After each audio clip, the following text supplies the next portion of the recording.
everyone, I am Mridusmita. আজি অসমৰ বুৱাৰী সকলক মাছৰ পেটু ভাতেৰে কেনেকৈ বনাব লাগে তাকে অসমৰ বুৱাৰী সকলক মই শিকাম। অসমৰ বুৱাৰী সকল যদি বিয়া চিয়া পাতিছে ন ভালকৈ পাকঘৰৰ কাম বন শিকি লব নহলে হাহু মায়ে এদিন ৰাতি ৰাখি পিছদিনা মাৰ ঘৰলৈকে হেদি পঠাই দিব। একদম মই ৰিয়েল কথা কৈছো দেই। আজি অসমৰ বুৱাৰী সকলক মাছৰ পেটু ভাতেৰে কেনেকৈ বনাব পাৰি মজা একদম পোলাও টাইপৰ আজি মই অসমৰ বুৱাৰী সকলক মজাকে শিকাম। So everyone ভিডিওটো চাই থাকিব আৰম্ভণিৰ পৰা শেষলৈকে। একদম ভিডিওটো সাংঘাতিক হয়। হেল্ল' অসমবাসী কি খবৰ আপোনালোকৰ? Welcome back to YouTube channel Mridusmita and mister Raj. Oh my god তামাম গৰম কিন্তু মৃদুস্মিতা ডক্টৰ স্কিন চাওক কি ধুনীয়া বগা। কি ভাবিছে হে ইমান গৰমত কলা হৈ যোৱা নাই? এইবিলাক কি হয়? এইটো কি হয় মিষ্টাৰ ৰাজ? এইটো মাছৰ এইটো চকু আৰু এয়া ৰবা দে মাছ দেখাইছো। এয়া মাছ আৰু এয়া মাছৰ পেটু। গোটেই ভিডিওটো আপোনালোকে আৰম্ভণিৰ পৰা শেষলৈকে চাই থাকিলে গম পাব। বাকী কি খবৰ আপোনালোকৰ? খবৰ দিছে ভাল আৰু বেয়াৰ মাজত। আজি সানডে হয় আৰু সানডে যিহেতু আমি অলপ স্পেচিয়েল খাবৰ কাৰণে মন কৰিম হয়নে? আৰু হু ইজ মিষ্টাৰ ৰাজ অসমৰ ক্লাছ এইফালে আহা। Who is Mr. Ras? Welcome back to YouTube channel. Mridusmita and Mr. Ras. আৰু গৰম কেনেকুৱা? গৰমত আপোনালোকে পানী বেছিকে খাই থাকিব। গৰম একদম ফাটাই দিছে একদম কি কব আৰু গুৱাহাটী একদম মানে ৰেকৰ্ড ভংগ কৰিছে। আপোনালোকে গম পাইছে 1960 পিছৰ পৰা আৰু যিটো যোৱাকালিৰ তাপমান আছিলে 40 ডিগ্ৰী এইটো মানে ৰেকৰ্ড 40 ডিগ্ৰী আৰু যদি 40 হৈ যায় তুমি মানুহ হৈ থাকিবা না? হ'ব 27 নে 28 ভালকে থাকিব দিছে। বেছি নাৰ্ভাছ হ'ব নালাগে। যদি 40 হৈছে না যদি 45 হৈ যায় তুমি মানুহ হৈ থাকিবা না পাপৰ হৈ যাবা? মই পাপৰ হৈ যাম।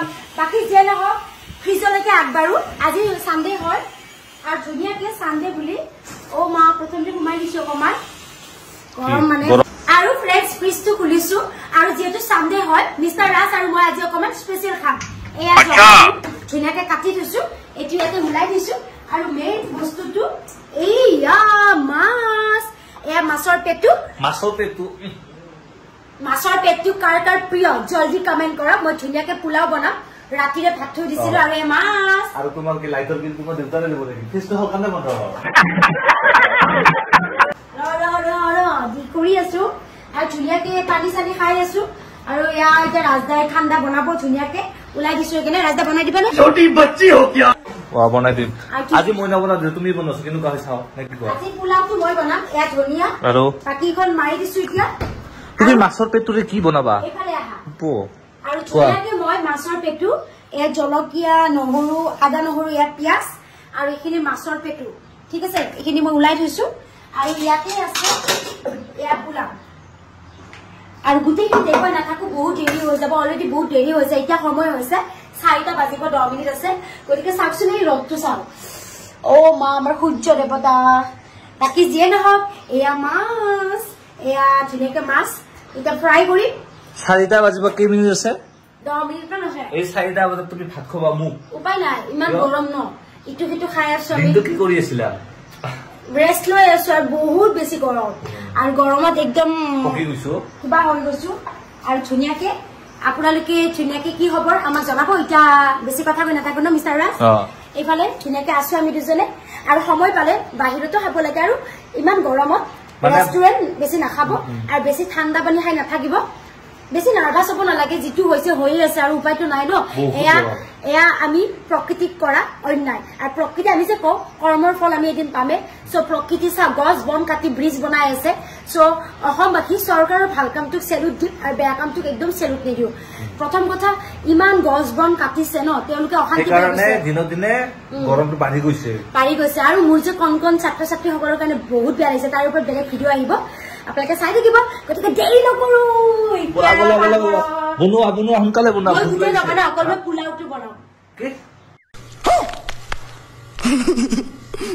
So everyone, I am Mridusmita. আজি মাছৰ পেটু কেনেকৈ বনাব পাৰি মই আপোনালোকক শিকাই দিছো আপোনালোকে নিশ্চয় মাছ খাই ভাল পায় যেতিয়া মাছ কিনিবলৈ যায় তেতিয়া মাছৰ পেটৰ পৰা পেটু ওলাই সো দোকানী খুৰাক আপোনালোকে নিশ্চয় কয় খুৰা মাছৰ পেটুখিনি ধুনিয়াকৈ দি দিব সো এভৰিৱান মাছৰ পেটু কেনেকৈ বনাব পাৰি মই আপোনালোকক আজি ৰেচিপিটো কৈ দিছো প্ৰথমতে মাছৰ পেটুখিনি ভালকৈ ধুই ল'ব ৰাতিৰ যদি ভাত থাকে ৰুৱা ভাত সেই ভাতখিনি ধুনিয়াকৈ এটা বাটিত ৰাখি থব তাৰ পিছত আদা নহৰু জলকীয়া পিয়াজ ধুনিয়াকৈ লৈ ল'ব তাৰ পিছত মাছৰ পেটুটো ধুনিয়াকৈ বনাব তাত ধনিয়া সনিয়া দিব সো এভৰিৱান আপোনালোকক বনাওতে মই আপোনালোকক দেখুৱাই দিম গুৱাহাটীত প্ৰচণ্ড গৰমত নেউচি মাছৰ পেটু খাই ভাল পাওঁ কোনে কোনে মাছৰ পেটু খাই ভাল পায় জলদি কমেণ্টত লিখি দিয়ক এই গৰমত পাৰিবানে বনাব কাৰণে আস্থা থাকিলে সকলো পৰা যায় আৰু মই আজি মাছৰ পেটুৰে ধুনীয়াকৈ পোলাও বনাওঁ আৰু মাছৰ পেটু মোৰ বহুত বেছি প্ৰিয় কাৰ প্ৰিয় জলদি কমেণ্ট কৰক মই গৰমতো বনাই আছো মই কিন্তু ভাল পাওঁ কিন্তু বেছি ভাল নাপাওঁ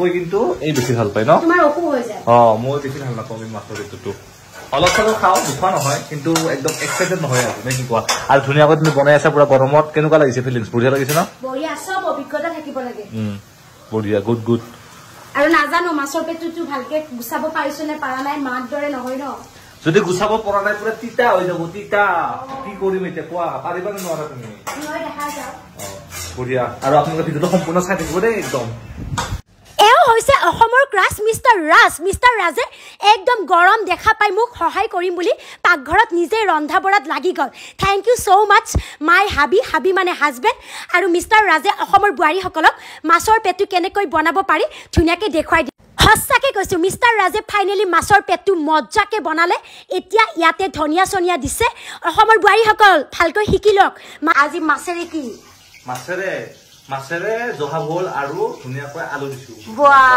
আৰু মাছ আৰু মই মৃদুস্মিতা আৰু খুব ধুনীয়াকৈ আমি দুজনে ধুনীয়াকৈ ভগাই কাম কৰি আছো এনেকুৱা নহয় যে ৰাজে মাছ ভাজিছে তাকে কাম কৰিব দিছো ময়ো কাম কৰিছো সিও কৰিছে আৰু সকলো পতি পত্নীয়ে ধুনীয়াকৈ মিলা প্ৰীতিকে থাকিব নে কি কয় আৰু বহুত বেছি গৰম আৰু ইমান গৰমত আপোনালোকে অকল পত্নীবিলাকক কাম কৰিব নিদিব দেই যে অসমৰ বোৱাৰীসকল অসমৰ পত্নীসকলক মানে ঘৰৰ শাহু মা বা হাজবেণ্ডে ইমান কষ্ট দিব নালাগে কাৰণ অকল গৰম চবৰে লাগে হয় কিন্তু আপোনালোকে অকল ঘৰৰ পত্নী বা মাহঁতক অকল ভাত চাত ৰান্ধিব কাৰণে নিদিব দেই একদম আপোনালোকেও সহায় কৰিব হাজবেণ্ডক এইবিলাকে সহায় কৰিব অকল নিজৰ পত্নীটোকে যে কাম কৰি দি থাকিব সেইটো নহয় ইমান গৰমত উদাহৰণ অসমৰ ক্ৰাছ মিষ্টাৰ ৰাজ আৰু মই ধুনীয়াকৈ পোলাও বনাই আছিলো সি তাৰমানে মোক ইমান বুজি পায় বুদ্ধি কৰি কেনে সি পাকঘৰত সোমাইছে আৰু এনেকে লাৰি আছে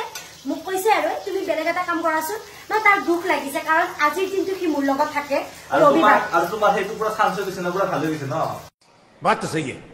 দিনতে মিষ্টাৰ ৰাজ মোৰ লগত থাকে আজি চানডে হয় চব ধুনীয়াকৈ পাকঘৰত কাম কৰিব আহিছিলো সি মোক পঠাই দিছে বাকী যিয়ে নহওক মৰম ভাল পোৱাটো অন্তৰৰ পৰা থাকিব লাগিব আৰু ধুনীয়াকৈ মিষ্টাৰ ৰাজে মাছ চাছ ভাজি আছে আৰু এতিয়া প্ৰায় হৈয়ে যাব ন হৈয়ে যাব আৰু মাত্ৰ 10 মিনিট আজি আমি বনাম জহা ভোলেৰে ৰৌ মাছ হেই মিষ্টাৰ ৰাজ কি কৰিছা এই গৰমত চৰবত বনাই আছে চৰবত হয় 2 গিলাস কাৰ কাৰণে এগিলাস মোৰ কাৰণে আৰু এক গিলাস হল মোৰ পত্নীৰ কাৰণে হে দেখিছে একেবাৰে বেলেগৰ কথা ক'ব লৈছে একদম দাঁত চাত ভাঙি দিম কৰি দিছো মই তুমিতো নোখোৱা পত্নী মোৰ মা কি ধুনীয়া মোক দিবা দেই আৰু পুৰা কাৰ জিভাৰ পানী পৰিছে আৰু সেইফালে আমাৰ জহা ভোলৰ আঞ্জা হৈ আছে আৰু ধুনীয়াকৈ মই ইয়াতে বহি লৈছো মিষ্টাৰ ৰাজে খুব ধুনীয়াকৈ চৰবত বনাই আছে আৰু এয়া আমৰ চৰবত আম আৰু আপোনালোকে যে খোৱা লোৱাটো ভালকে কৰে ন গৰম একো গাত নালাগে কি ও মাই গড মই ক'ত আছো 5 ষ্টাৰ হোটেল আছো নেকি নো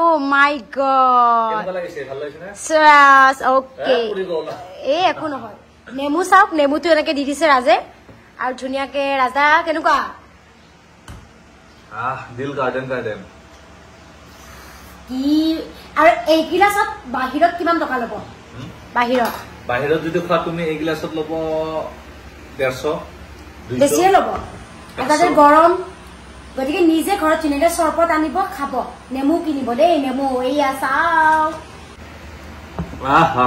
কি মজা ৰে এই গৰমত এইবিলাক নাখালে কেতিয়া খাম আৰু চাহ তাহটো খাব একদমে আজি আমি চাহ মাত্ৰ এবাৰ খাইছো এনে আমি ৰবিবাৰে কেইবাৰ চাহ খাওঁ 4-3 বাৰ হৈ যায় কালি ৰাতি নাখালে সন্ধিয়া আৰু গৰম খালি পানী খাই আছো কিবা খাই আছো ইমান গৰম বহুত গৰম দিছে আমাৰ ইয়াতে বুলি নহয় সকলো জায়গাতে পুৰা গৰম সেইটো কৈ লাভ নাই আৰু হ'ব ঠিক আছে আমি এতিয়া খাই লওঁ আৰু আপোনালোকক ভাত খোৱাৰ সময়ত লগ পাই আছো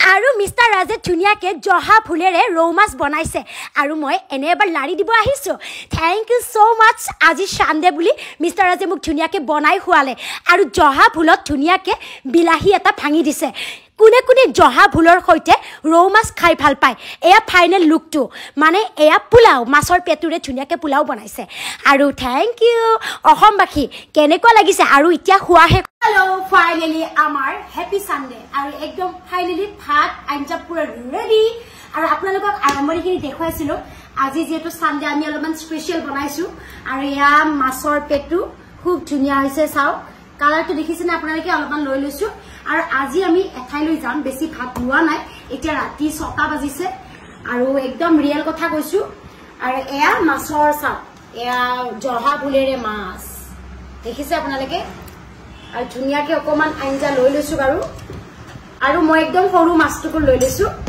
আৰু ধুনীয়াকৈ আৰু মিষ্টাৰ ৰাজ তোমাকো দেখুৱাই দিয়া অকণমান কোৱা আৰু আমি যে ভাত খাওঁ নেকি কোৱা ভাত খাওঁ আৰু বেছি ভোক লগা নাই মানে চৰবত আইচক্ৰীম খাই আছো পানী মানে পেট ভৰি আছে ভাত খাব একদমেই মন নাই তথাপিতো অলপমান খাওঁ কাৰণ পেটটো মেইন ন আৰু বহুত গৰম এতিয়া ভোক নালাগে যদি ওলাই যাওঁ ন লগালে ভোক লাগিব হয় না বিৰাট টেষ্টি হৈছে জহা ফুলেৰে ৰৌ মাছৰ আঞ্জাটো ভাল লাগিবই আপোনালোকৰ কাৰ কাৰ জিভাৰ পানী পৰিছে ইয়া মাছ